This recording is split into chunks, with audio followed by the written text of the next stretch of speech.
you actually done any rescues on Mount? I have. I did a couple with these guys a couple years ago. There was a climber that had fallen into a crevasse about 80 feet deep. That one was actually pretty interesting because we had cell phone comms with the guy. We were able to text him.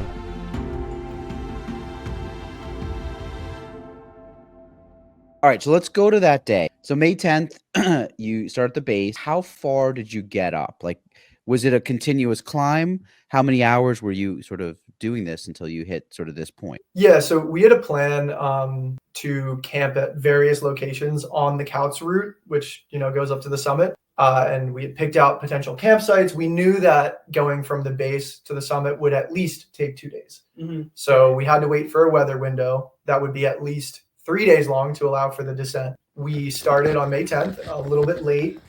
We wanted to start maybe around like 8 or 9 a.m. We ended up starting around like 10 or 11. So we were already kind of starting off in like not an ideal way. And we started by going across the Nisqually Glacier, up Turtle Gully. Yeah. So just like look at that view. Look, you see the ridges, mountains. And we are the only ones here.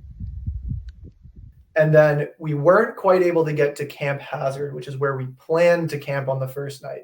We were only able to make it to probably a place 500 feet below there. Yeah, it was just slightly below Camp Hazard. Yeah.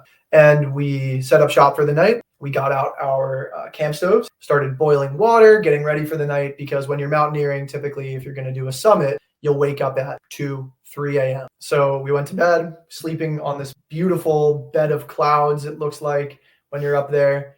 And we woke up at 3 a.m. to start our summit. In the morning, we started hiking up. This is where the mountain, starts to get a lot steeper. You can take it from there. Yeah, sure. After we went up a few hours, we got to just below the Couts ice cliff. And then we traversed across the Couts Gully. And so at that point, we were right at the base of the Couts ice climb, essentially. Yeah. And then from there, we began our ascent up the ice cliff. And this is a point of, this is where you commit. Going down the Couts ice cliff would be very challenging. Yeah. So this was a point of no turning back. And this is one of the things that we reflected on as like one of the major mistakes that we made. There was a timeline we were meant to stick to. And by the time we got to the Couts ice cliff, we were hours behind schedule in a way that was significant. We knew that there was a storm coming in. We thought that we had enough time. By the time we got to the top of the Couts ice cliff, it was too late and the storm was coming in too early. So we make it to the top of the Couts ice cliff, a little bit shaken by like a pretty difficult, engaging ice climb. And we look off into the horizon and we can see storm clouds coming. It was about 6 or 7, right? PM. Yeah. And they were supposed to be coming in when we had last checked the weather about midnight. So way earlier than we had predicted. And we're up there like kind of feeling anxious, but we knew that if we could just get to the Disappointment Cleaver route, we would have a much easier descent than if we had to go back down the Couts route. So at this point, we're in a race against time and we're marching up towards Point Success, which is, the summit. And we got probably about 500 feet or so below the summit when the blizzard had just fully surrounded us. And we're standing there in just like howling winds. Yeah. You can't see more than 3 feet. Yeah, full whiteout condition, blowing snow. We realized that in the blizzard, the crevasses that are on the mountain are, when you only have visibility of, I'm not kidding, 5 feet. Yeah. Encountering a crevasse is extremely dangerous, and we recognize that. Can I ask you just so if I understand this, you've scaled an ice cliff? Is that essentially right? That's right. So is that like almost? Is it almost a vertical climb, or is it? It's probably about like a 60-degree pitch, 70-degree pitch. Yeah. Yeah. So like pretty darn vertical, close. But pretty close. Yeah. Yeah. Okay. How close are you at? Like, what altitude are you at right now? Do you estimate? High 13s, maybe at 14,000. So you're very close to the summit then at this point, relatively, right? Yeah, that's right. Okay. And it's snow, which I imagine hides what's underneath. and you can only see 3 to 5 feet in front of you because you're in the middle of a blizzard. Yeah, and the blizzard came in so quick. And Yeah, your only hope of survival is to crest and start heading down. Right at this point, you can't set up camp. Well, we could set up camp, but if you're on top of a mountain and you're freezing and you're terrified, Yeah, the only sure. thing you want to do is get down. But like Theo said, when we saw that crevasse in front of us appeared out of nowhere, we were like, this is just too dangerous. We can't keep moving in this blizzard. That's when I ended up calling search and rescue. I called, I believe, 911, and I said, hi, we're on top of Mount Rainier. We're going to need advice at the very least. So then they got me in touch with search and rescue, and they gave me their personal phone number, which was incredible, so that we could keep in contact with them. One major thing is that we chose Mount Rainier because we knew that we would have full cell service the whole time. When we're up there, at one point, one of my family members tried to FaceTime me, which is just the funniest thing. But I'm getting ahead of myself. Let me go back to this. So, because this is wild.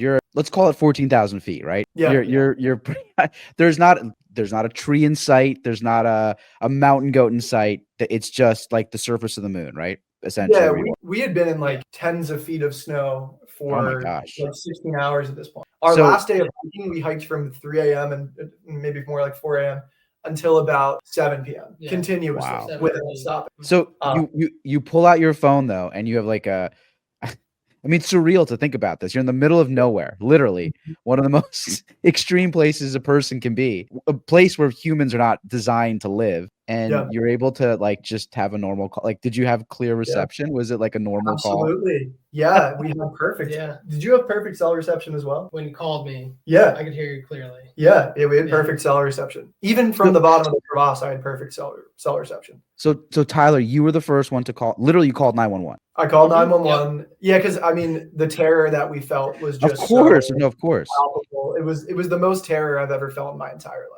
I can absolutely imagine. I should say I cannot imagine. When you called 911, was the 911 operator like believe that you were on top of Mount Rainier? Were they accustomed to this kind of call? It had seemed like they were prepared to handle it. Yeah, they seemed well equipped to handle this sort of call. They were just, without skipping a beat, okay, we're going to transfer you over to the National Park Search and Rescue. And then almost instantaneously, I was connected to them. And then, that's when I started talking to them. This is when we had the conversation of, we are at a loss. Things aren't going to plan. What should we do? Yeah. And they said, if we were you, this storm is not going away anytime soon. We recommend that you go down the Couts route, which you just came up. Like I said, this to us was very scary. The Couts route was challenging, and it's a long ice cliff where if you make a mistake, things aren't going to go well, especially in a blizzard. So we opted to camp out for the night on this, 30 to 45 degree slope and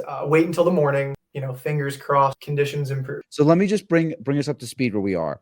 So at what time roughly did you call 911? This is on the 10th, or no, this is on the 11th, right? Yeah, on the night of the 11th, we called 911 at about 8 p.m.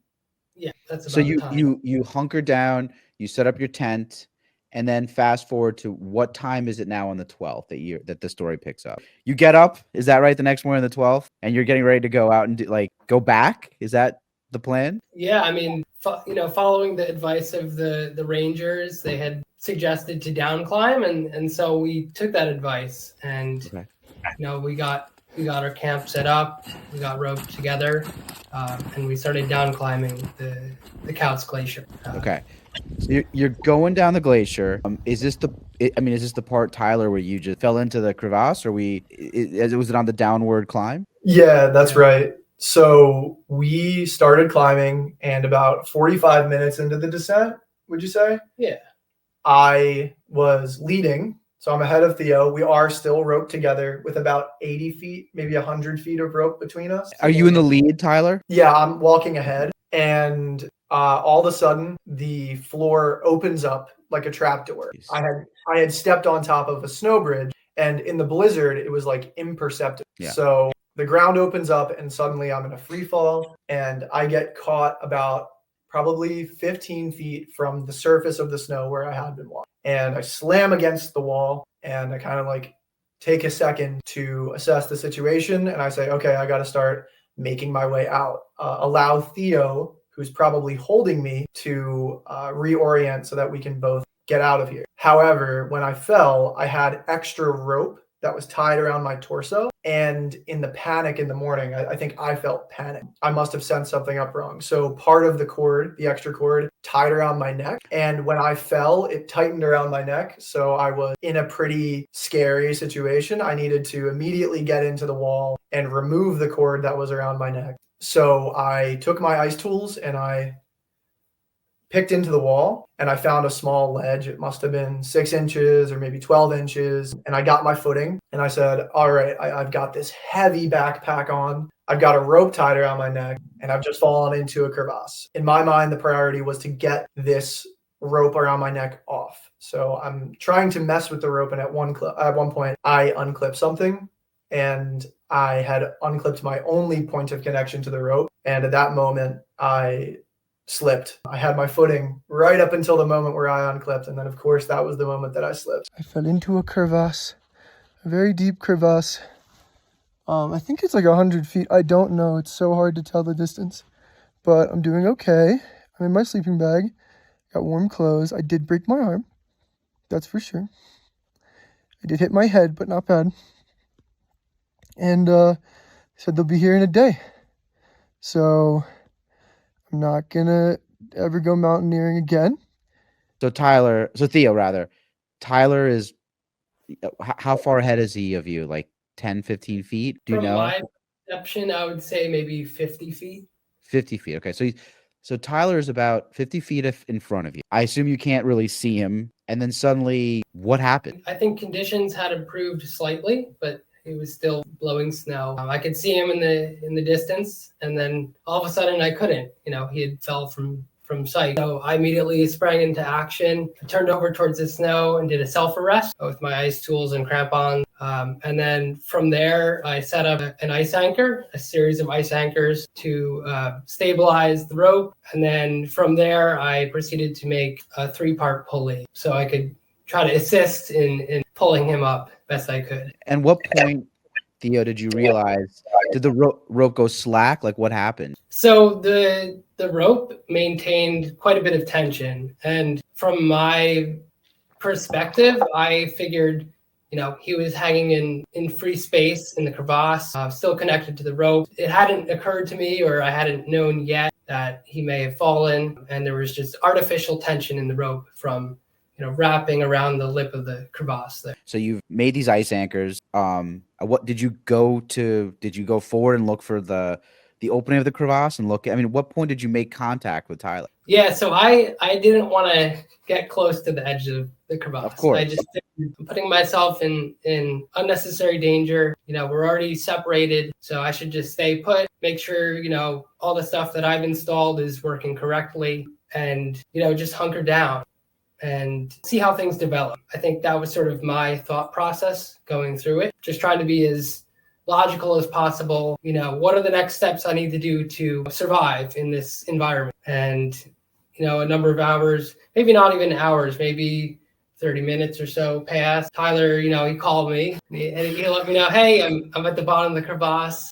Called you with a phone, right? I'm guessing is what you're saying, right? Yeah. Okay. Because I'm sure you couldn't yell at each other, right? There was no way you could hear. Oh, sorry. Yeah, you could hardly hear each other when you weren't in the crevasse because of the wind, sure. The snow deafening everything. So he calls you. What does he say? So he says, hey man, I fell to the bottom of the crevasse. But yeah, the message I got was, hey, I broke my arm, but I'm okay. I'm at the bottom.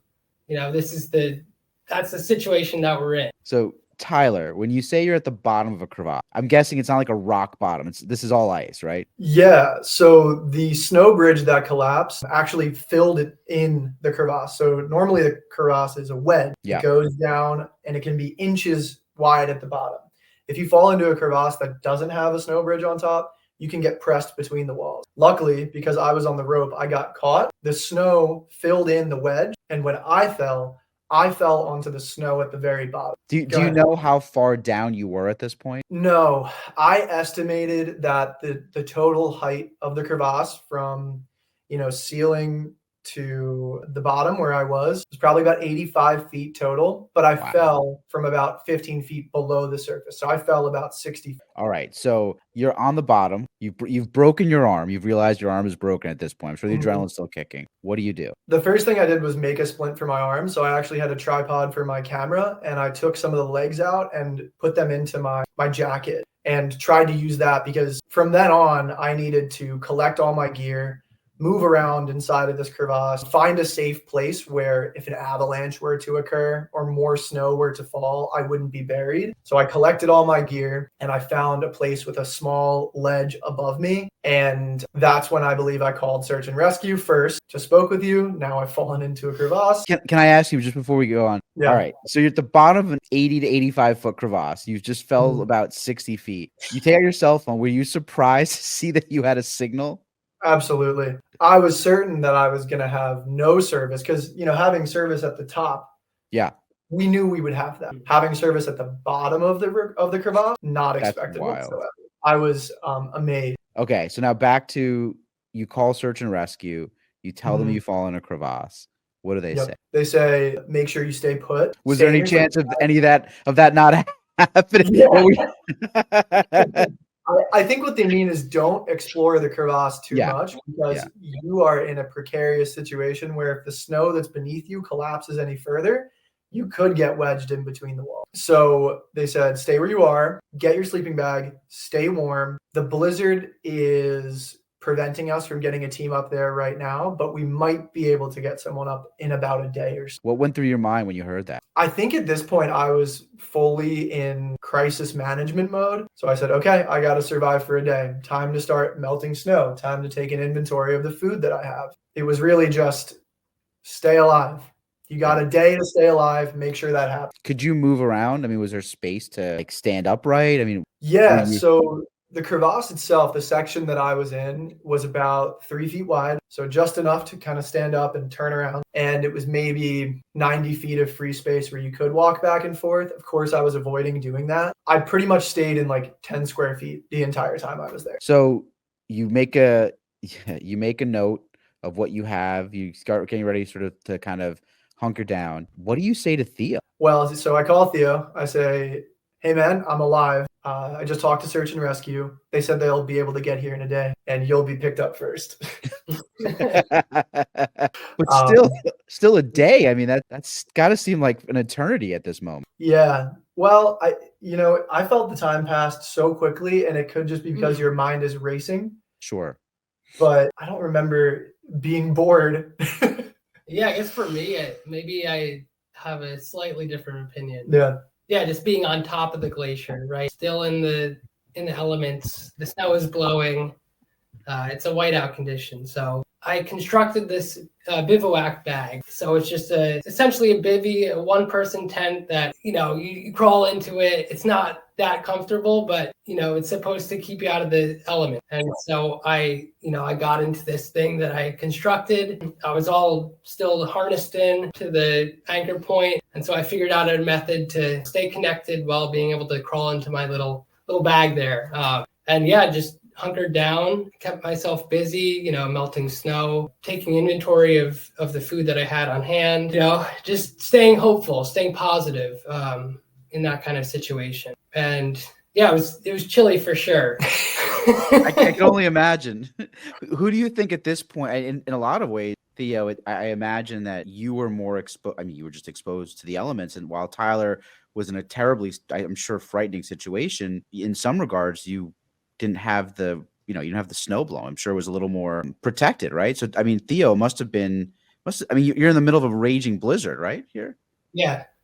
I mean, there's only a thin wall of nylon between me and the weather. So, I'm constantly trying to push the snow off the shelter because it's just piling up. Yeah, very quickly. So this was not a peaceful night, I'm sure. Not either of you. At all. Yeah. I don't know about you.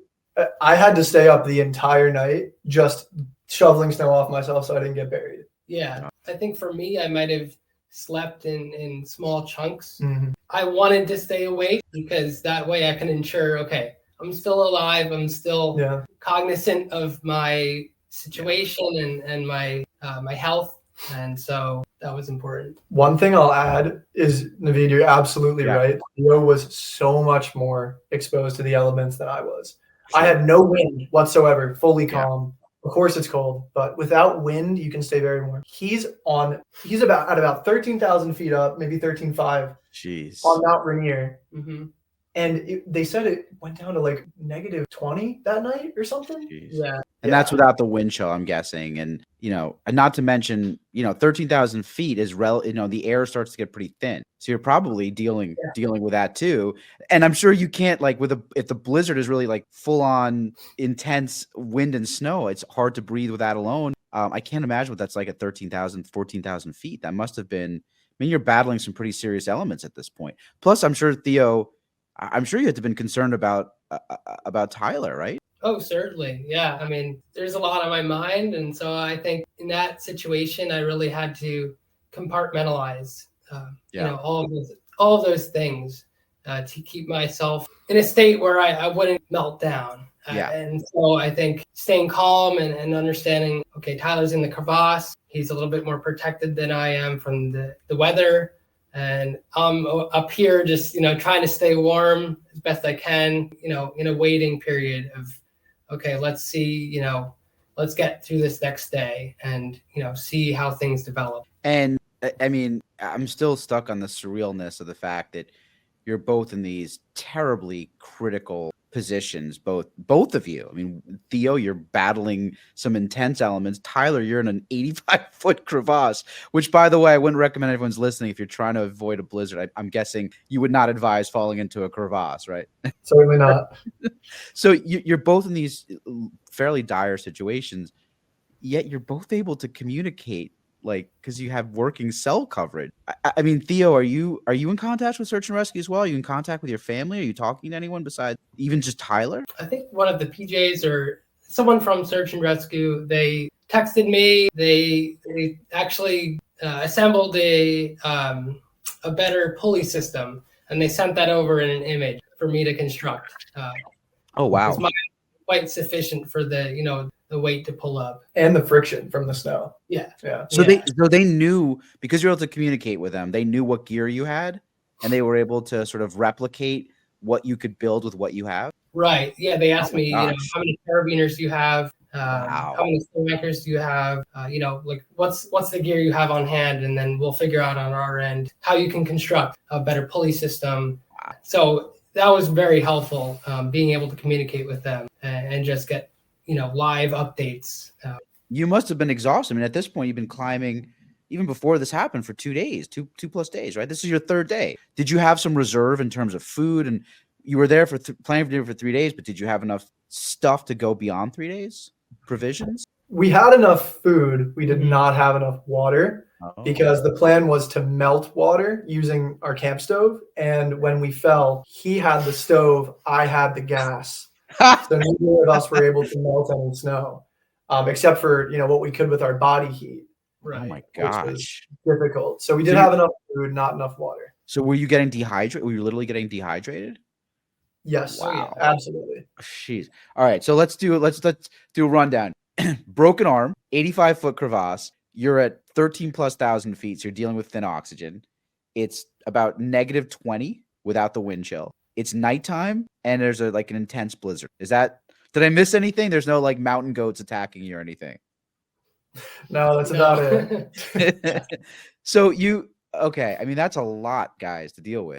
Now at this point, Theo, once you're in your bivvy, about how far into that 24 hours are we in before the rangers are making it up to you? I guess from that initial call to National Park Service, that must have been maybe 12 to 16 hours in. Wow. And then until I made my camp right there. And then following that, the next day you're still surviving, and they start sending helicopters at about 12. Yeah. Wow.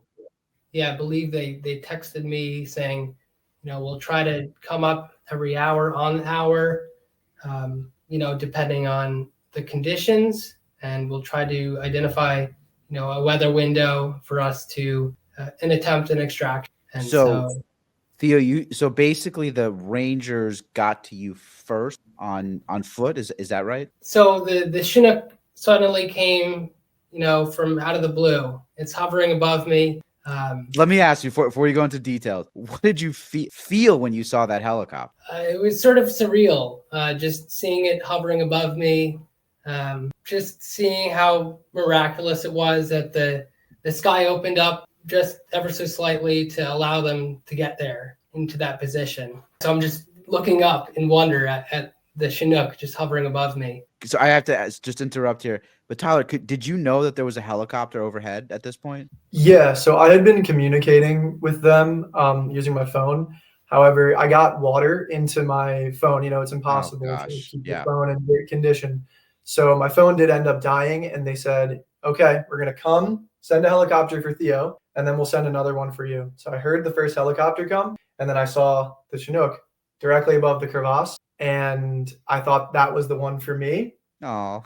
Hover there for a while and then leave. And I said, man, if they left, that means the next time they'll be able to come is in like 3 days. That's what they had told me. Wow. All right. So it's heavy, man. So Theo, helicopter shows up. The PJs I'm guessing the helicopter, tell me what it does? Does it land? Does it lower the PJs by hoist? Yeah, so it's just hovering in midair. They lower one of the PJs on a cable. He contacts the surface of the glacier. He gets down to the glacier. Immediately, he connects his carabiner into my harness. So we're both connected, and then he's connected to the cable. And then they winch us both up into the belly of the Chinook. At what point, Theo, did you realize that you were safe, that you would actually survive this ordeal? Yeah, when I got raised up into the helicopter and I'm just sitting there, surrounded by all the PJs and they have heated blankets that they're putting on me and hot tea. And it's very surreal feeling. Wow, I'm suddenly up here in this helicopter that just appeared out of nowhere. And they fly you do they take you straight to the hospital? Yeah, so a direct shot to Madigan. Wow. Hospital. Has the magnitude of what you've just survived, 3 days in the mountains, in the mountain, and now you're at Madigan Army Hospital or Madigan Hospital, does it strike you like what you've just gone through? Yeah, I don't think it quite fully set in at that point. I think, I was still just in the moment, experiencing it all. I think that took a while to really set in, for that realization to come after. I think there's a bit of a delay there. So you get to the hospital, they check you out. Are you in touch with your family? Are you in touch with Tyler's family? Yeah, so I'm in touch with my family, and I believe your family as well in some capacity, whether through text or calls. And so they've been notified. They're aware of the situation at hand. Obviously not the best call to get at that time, but I think they were grateful for how it ended up. So, all right, I know you're in a hospital bed. What are you thinking about Tyler at this point? So what's going through my mind is I'm really hoping that they can get up there and extract Tyler. They relayed to me that they were going to go right back up after they dropped me off. They were going to return to Mount Rainier and attempt a second rescue for Tyler. And so that was at the top of my mind, just thinking about Tyler and, just hoping that, everything would align to allow them to get him out. Tyler, going back to you. You're in the crevasse. You look up, you see this helicopter hovering, and then it takes off. And you've been told that if the helicopter goes, it's not coming back for 3 days. And to make matters even worse, your phone dies because it gets wet. Yeah, so I couldn't check in with them. I wasn't able to say, hey, are you coming back again?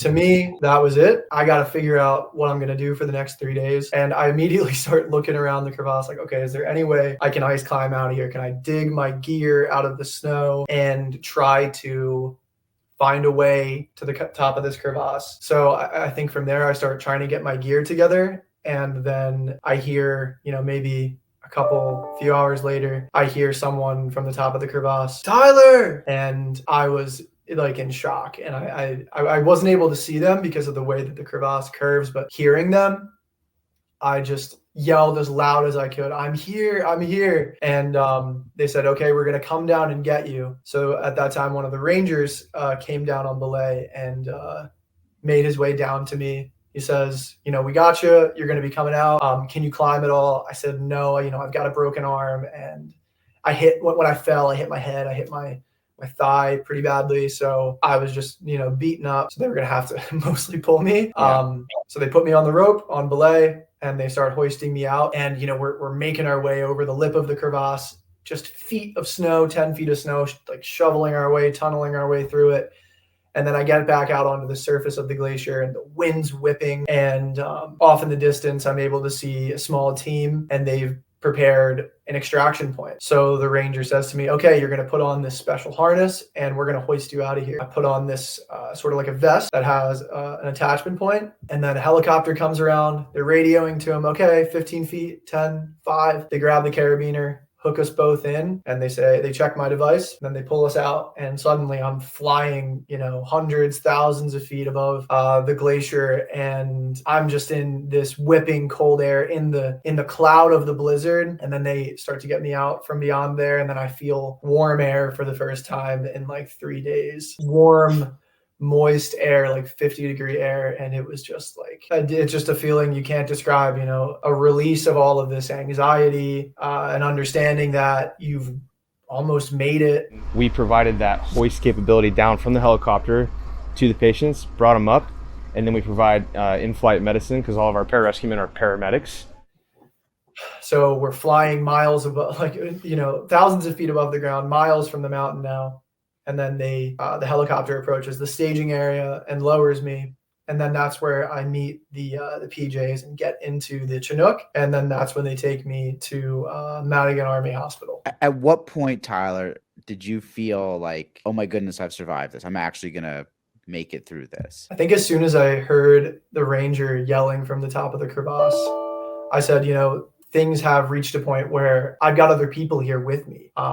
Experienced people, knowledgeable people, brave people who can get me out of this. And at that point I was ecstatic. Wow. So you get to the hospital. Can you say what were your injuries besides a broken arm? For the distance that I fell, really not much. I didn't even have a concussion. I had a hematoma on my thigh. I'd actually fallen on the pocket where I had my phone, and the phone had imprinted and like hit my leg so hard that it just swelled up like a softball. And I had a broken arm, and I had frost nip, maybe not frostbite, but I had frost nip. Couldn't really feel my fingertips or anything. But other than that, miraculously, I was okay. Wow. I mean, that's an amazing story. Did you end up you guys must have left gear on the mountain. I'm guessing you weren't able to bring everything back. Yeah, I left my ID, which was kind of difficult when trying to fly out of there. Have you guys been back to the mountain since? No. Any plans to go back, or is that just something that may not have been crossed off, but it's going to be asterisked off the bucket list? Are you guys? I would say it's definitely not on the bucket list anymore. If we do go back, it's not going to be a solo mountaineering trip up a pretty difficult ice climb. Right. Yeah. If we do go back, it's going to be something ceremonial. It'll be a lot less intense. It'll be guided. It would be a very, very different experience. We might not ever summit that mountain, and that's okay. Yeah. I'm fine with that. Okay, obviously we're talking to the PJs, we're talking to the Park Service. What do the two of you, if anything, want to say to the PJs and the Rangers who found and rescued you? I just want to say I'm incredibly grateful for all of the coordination and help that they provided to the crazy situation that we ended up in. There was so much teamwork involved at every step of the way, and all of the preparation and experience and time that they've put into their professions, leads to this point where they're able to help people like us in need in these situations. And I'm just extremely grateful for, all of the assistance, when we needed it most. I would say both the National Park Service and the PJs are incredibly brave, and they put themselves in incredible risk for two young guys who were just, captured by hubris on top of a mountain, doing something dangerous for the sake of adventure, and they still put their lives on the line to go up there and extract us. And it's just an incredible display of not only bravery but expertise. I mean, there's no doubt I've had some time to fly, like I said, fly with them. They're pretty incredible human beings in what they do. I don't know if you know what they're saying is, and I should say it's the PJs and also the air crew, right? So it was the Army air crew that flew those Chinooks, and having a chance to fly in those Chinooks onto Mount Rainier. Granted, it was 8,000 feet, not 14,000 feet. That takes a hell of a lot of skill too. They all make it look super, super easy, and I know it's not. There's for the PJ community, for the combat search and rescue community, I just want to ask what you guys think of that they're saying. And they're saying is so that others may live. How does that strike you? I think it perfectly encaptures how they performed that day. They did everything. They expended an incredible amount of resources just so that we could live. And we're eternally grateful. And it's something you can't pay back. But we can just hope to, do everything we can to, number one, not put ourselves in the same situation again.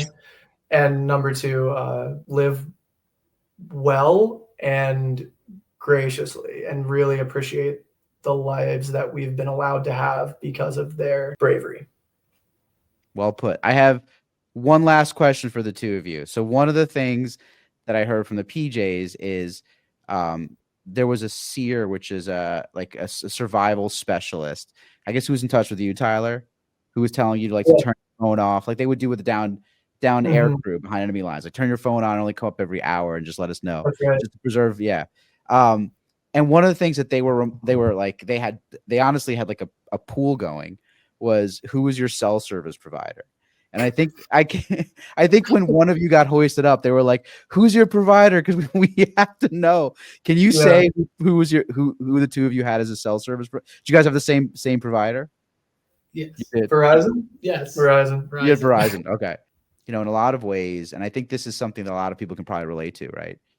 You don't have to be on a mountain, but in many cases, especially for us, on a day-to-day basis, the thing that connects you to help is a cell phone. And to think that 911 was the thing.